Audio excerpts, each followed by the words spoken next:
Assalamualaikum warahmatullahi wabarakatuh. Salam sejahtera untuk kita semua. Sebelumnya, perkenalkan nama saya Andreas Novianto dari kelas TPB 2020 Universitas Negeri Yogyakarta dengan nomor NIM 2010924113. Di sini saya akan menjelaskan tentang transformasi digital di perguruan tinggi dengan tema Edukasi 4.0 COVID-19 mempercepat digitalisasi perguruan tinggi. Kemudian kita akan masuk ke latar belakang.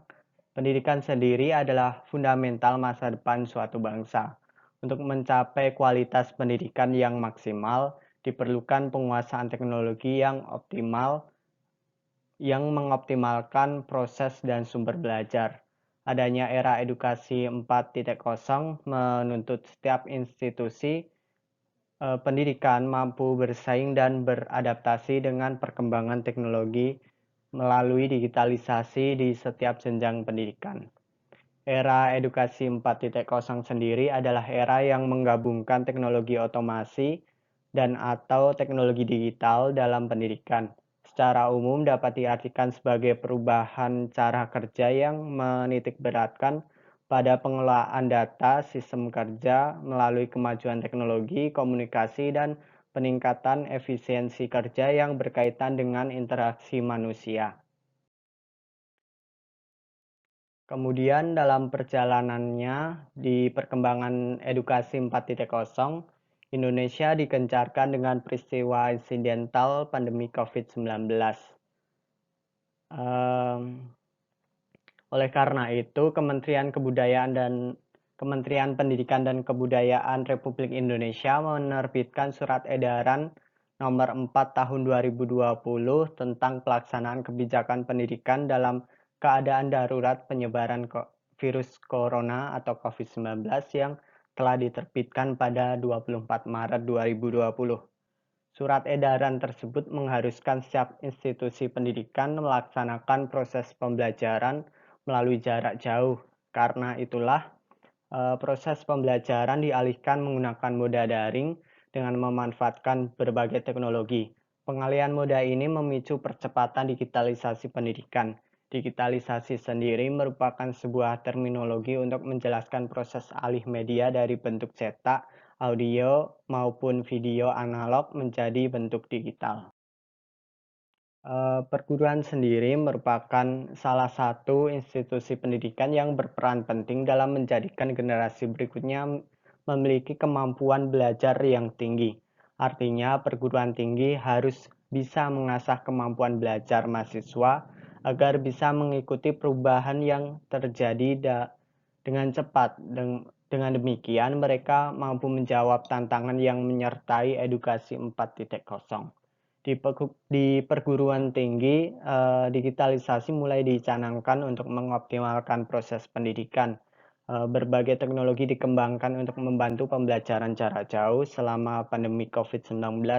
Tentu hal ini dapat menjadi loncatan untuk Indonesia dalam mengejar ketertinggalan, terutama dalam hal teknologi pendidikan. Oke, dalam kesempatan kali ini kita akan belajar mengenai dampak COVID-19, penerapan teknologi, kelemahan dan kelebihannya, serta peran dosen yang dikategorikan sukses dan profesional di era edukasi 4.0.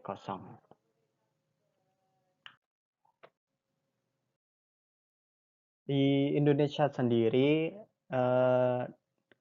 ada pasien positif COVID-19 yang diambil dari data covid19.go.id pada 23 Desember 2020 sebanyak 685.639. Ini tentu bukan angka yang kecil dan pasti ada dampak yang sangat signifikan terutama di bidang pendidikan. Kita akan masuk ke dampak COVID-19 di perguruan tinggi. Ada sebuah penelitian kualitatif yang bertujuan untuk menggali dampak pandemi COVID-19 terhadap pembelajaran di perguruan tinggi. dilakukan melalui wawancara terstruktur dengan melibatkan 9 responden yang terdiri dari 3 dosen dan 9 mahasiswa program studi pendidikan biologi. Dari hasil penelitian tersebut menunjukkan bahwa dampak pandemi COVID-19 terhadap pembelajaran meliputi perubahan dari pembelajaran tatap muka menjadi pembelajaran daring, meningkatkan penggunaan teknologi dalam pembelajaran, meningkatkan kemandirian belajar peserta didik, dan kemudian berubahnya proses belajar dan mengajar. Merebaknya wabah COVID-19 mengharuskan semua kegiatan belajar mengajar bagi mahasiswa dilakukan di rumah. Hal tersebut perlu dilakukan guna meminimalisir kontak fisik massal sehingga dapat memutus mata rantai penyebaran virus. Untuk mengisi kegiatan belajar mengajar yang harus diselesaikan pada tahun ajaran ini, pemerintah telah mengadopsi kebijakan pembelajaran yang akan dilaksanakan melalui pembelajaran jarak jauh dengan media daring, baik penggunaan smartphone, PC, maupun laptop. Pembelajaran ini sangat berbeda dengan pembelajaran konvensional yang berlangsung di kampus. Dosen dan mahasiswa tidak saling menghadap secara langsung, melainkan terjadi secara jarak jauh yang memungkinkan pengajar dan peserta didik berada di tempat yang berbeda. Secara positif, pembelajaran ini sangat membantu kelangsungan pembelajaran dalam masa pandemi. Media daring dinilai sangat efektif sebagai solusi pencegah penyebaran COVID-19 di lingkungan pendidikan. Pendidik dapat memberikan pertanyaan dan materi yang akan dikirim melalui ponsel atau laptop kepada mahasiswa atau orang tua. Kemudian mahasiswa tinggal mengerjakan tugas dari dosen, hasil pekerjaan atau tugas dikirim kembali ke dosen melalui platform yang disediakan kampus atau bisa menggunakan platform lain yang sudah tersedia. Namun mengubah pola atau kebiasaan ini sangat sulit dan wajar saja jika perubahan tersebut terjadi dengan sangat cepat dan tidak terduga. Kita akan masuk ke pembahasan percepatan digitalisasi dampak pandemi di perguruan tinggi. Pandemi COVID-19 tampaknya memaksa dunia pendidikan bergeser dari sistem pembelajaran tradisional ke sistem pembelajaran yang lebih modern. Pelaksanaan pembelajaran online menuntut dosen dan mahasiswa memiliki keterampilan menggunakan perangkat seperti laptop dan smartphone dalam pembelajaran. Mereka juga dituntut terampil dalam memilih dan menggunakan informasi di internet yang relevan dengan materi yang sedang dibahas. Dosen harus bisa beradaptasi dengan kebiasaan ini. Keterampilan seperti penggunaan teknologi conference video, kemudian aplikasi presentasi, dan learning management system harus dikuasai oleh dosen sebagai sarana pelaksanaan pembelajaran online. Dosen harus mampu mengajar dengan baik dan menuntut metode penilaian yang sesuai dengan pembelajaran online. Dalam survei yang dilakukan Gunawan dan kawan-kawan, ditemukan 212 dosen lembaga pendidikan tenaga kependidikan atau LPTK terus melakukan pembelajaran secara online. Bentuk pembelajarannya antara lain diskusi melalui aplikasi WhatsApp, kemudian video conference melalui Zoom, dan berbagi bahan ajar melalui LMS seperti Google Classroom, Edmodo, dan Moodle. Belajar selama pandemi COVID-19 mengurangi penggunaan media pembelajaran konvensional dan memaksimalkan penggunaan perangkat yang lebih berteknologi maju. Baik dosen maupun mahasiswa dapat menggunakan smartphone atau laptop dengan koneksi internet dalam proses pembelajaran. Menurut Harrington dan Jan Harrington, penggunaan teknologi seluler di perguruan tinggi mengalami peningkatan perangkat saat ini memiliki konektivitas yang mendukung akses materi yang tersedia di web, sehingga banyak mahasiswa, terutama di negara berkembang, menggunakannya sebagai alat pendukung untuk mengambil pembelajaran online.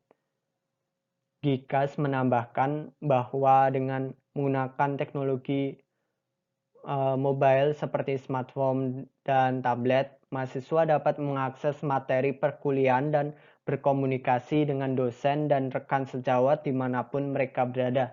Sebuah survei yang dilakukan oleh ICAR pada tahun 2012 menunjukkan bahwa 67% mahasiswa percaya bahwa perangkat seluler memainkan peran penting dalam kegiatan akademik mereka.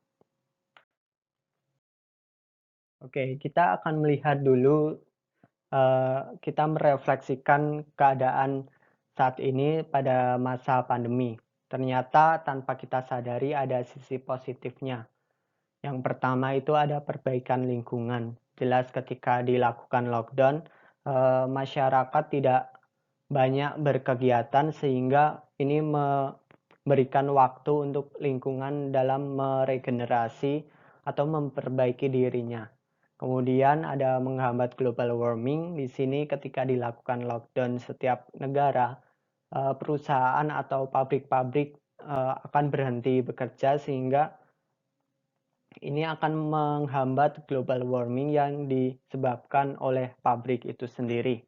Kemudian di sini ada percepatan digitalisasi. Nah, di sini yang akan kita bahas selanjutnya. Oke, kita akan membahas percepatan digitalisasi di perguruan tinggi. Penggunaan teknologi untuk pembelajaran di perguruan tinggi.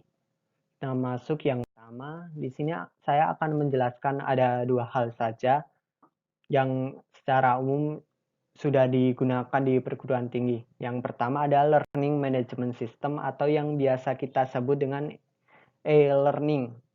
Learning Management System atau disingkat LMS merupakan istilah dalam dunia teknologi yang berkembang khusus untuk mengelola sistem pembelajaran online atau digital. Karena sepenuhnya online, maka proses pendaftaran, pendistribusian materi, pembelajaran, pembayaran, dan kolaborasi antara mahasiswa dan dosen semuanya dilakukan melalui perangkat komputer.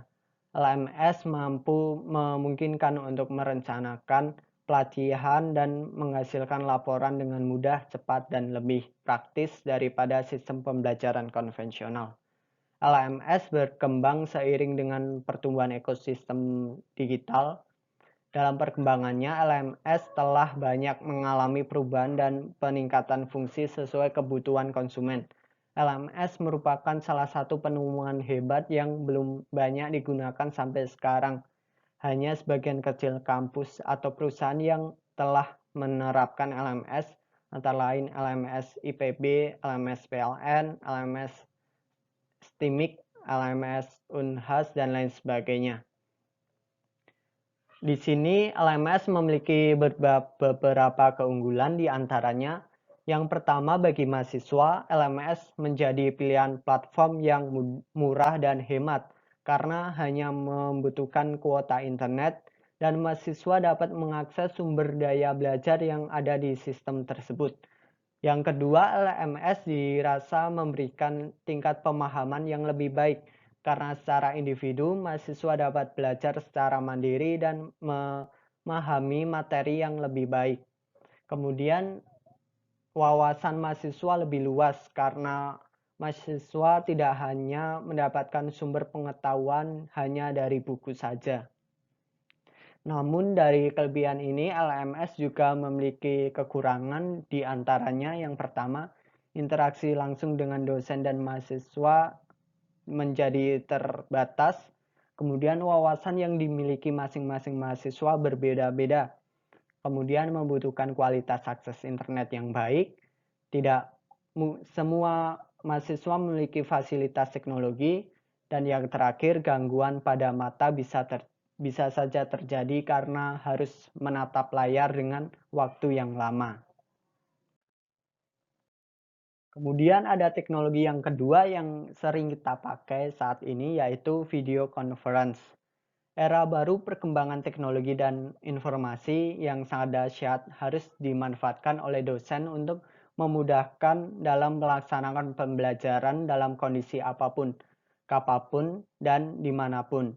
Salah satunya adalah pembelajaran interaktif jarak jauh dengan video conference. Melalui video conference yang terkoneksi dengan internet memungkinkan dosen dan mahasiswa dapat saling berinteraksi walaupun letaknya berjauhan dan tidak di satu tempat. Tujuan penggunaan video conference dalam kegiatan pembelajaran jarak jauh tatap muka agar dosen dan mahasiswa dapat terus berinteraksi untuk menjelaskan, memahami, dan berdiskusi mengenai materi pembelajaran yang terkait.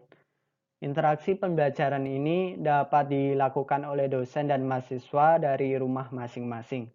Manfaat penggunaan teknologi video conference dalam pembelajaran jarak jauh membantu dosen dan mahasiswa berinteraksi sehingga efektif dan efisien.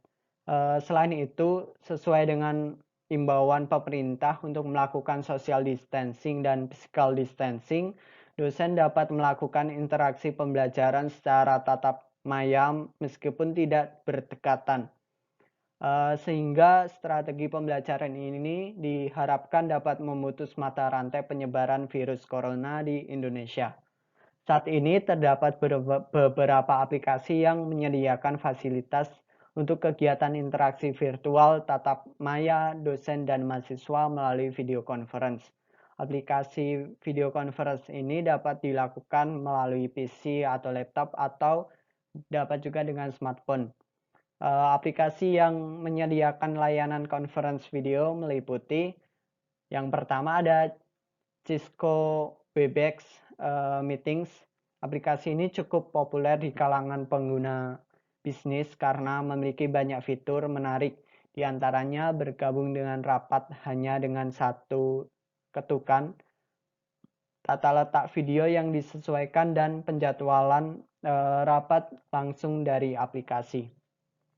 Kemudian ada Zoom Cloud Meeting, aplikasi yang digunakan sebagai media komunikasi jarak jauh dengan menggabungkan konferensi video, rapat online, obrolan, dan kolaborasi seluler. Aplikasi ini mendukung hingga 100 orang serta secara bersamaan dalam satu pertemuan. Yang ketiga ada Skype, solusi rapat online profesional dari Microsoft Teams, menggabungkan pesan instan, konferensi video, panggilan, dan kolaborasi dokumen ke dalam satu aplikasi terpadu, sehingga orang dapat bekerja dengan cara baru yang lebih efektif.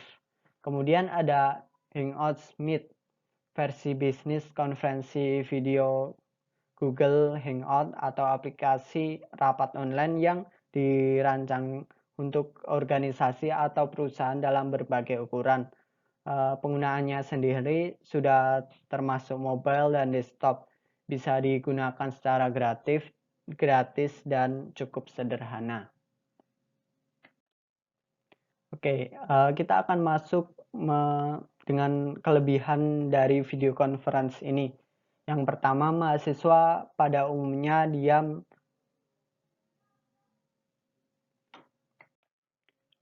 Mohon maaf, saya ulangi. Yang pertama ada mahasiswa yang pada umumnya diam pada pertemuan tatap muka, lebih cenderung menjadi aktif pada video conference. Yang kedua, fleksibilitas kelas dapat dilakukan dimanapun mahasiswa berada tanpa harus datang ke kelas. Yang ketiga, melatih kemandirian mahasiswa dalam sistem pembelajaran agar menjadi aktif. Yang keempat, mahasiswa menjadi lebih mandiri dalam menggali materi melalui internet.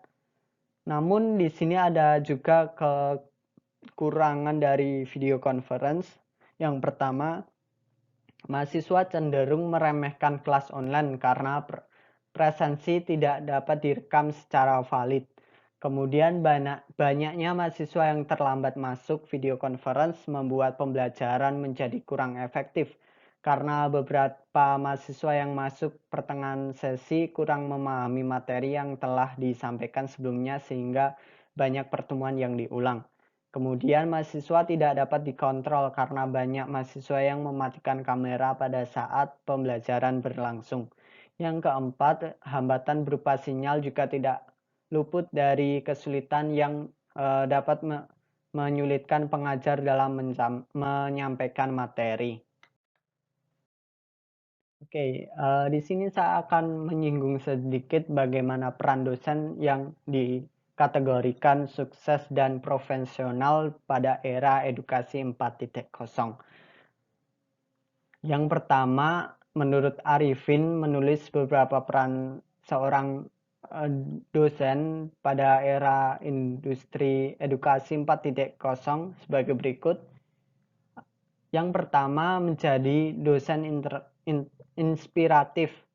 Tidak dapat dikatakan bahwa semua dosen dapat menjadi inspirasi bagi mahasiswa untuk berprestasi dalam kehidupan praktik.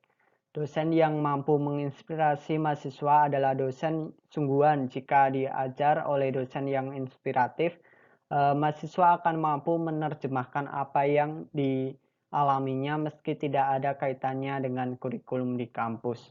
Kemudian yang kedua, menjadi dosen inovatif. Inovatif pembelajaran merupakan pembaruan atau penyempurnaan dari suatu sistem pembelajaran agar pembelajaran menjadi lebih baik. Dalam pembelajaran inovasi, dosen memiliki peran yang sangat vital dalam proses pembelajaran di kelas. Dosen mempunyai tugas dan tanggung jawab menyusun rencana pembelajaran, melaksanakan kegiatan pembelajaran, mengevaluasi, menganalisis hasil evaluasi, dan menindaklanjutinya. Kemudian yang ketiga ada menjadi dosen yang kreatif. Dosen kreatif dapat diartikan sebagai dosen yang tidak pernah puas dengan apa yang disampaikan kepada mahasiswanya. Dia mencoba menemukan cara baru untuk menemukan potensi unik mahasiswa. Baginya, setiap tahun harus ada kreativitas yang dikembangkan dalam dirinya agar materi yang disampaikan tidak menjadi bahan hafalan dari tahun ke tahun. Kemudian yang terakhir adalah menjadi dosen yang produktif. Dosen produktif adalah dosen yang tidak pernah puas dengan pembelajaran yang dilakukannya. Ia harus melakukan refleksi diri melalui penelitian tindakan kelas atau PTK di kelasnya sendiri. Melalui kolaborasi rekan, dia harus memperbaiki kekurangannya dalam belajar dan menulis. Itulah yang membuat produktif. Seorang bisa disebut dosen yang sukses dan profesional jika bisa ditiru, disayangi, dan dihormati oleh mahasiswanya. Selain itu, dosen yang ikhlas dalam mengajarkan ilmunya memiliki tekad yang kuat untuk memberikan manfaat yang baik bagi mahasiswanya dan berusaha untuk mengantarkannya menjadi yang terbaik sebagai orang yang berilmu. Jika jadi dosen tidak setiap hari bertingkah menyeramkan, tidak kasar, mereka selalu menyayangi mahasiswanya dan mereka juga menyayangi mereka. Sebelum menutup kesempatan kali ini, ada sedikit kalimat dari saya. Berhenti mengutuk, mulai memberkati untuk bangkit dari pandemi. Oke, itu saja dari saya. Kurang lebihnya mohon maaf.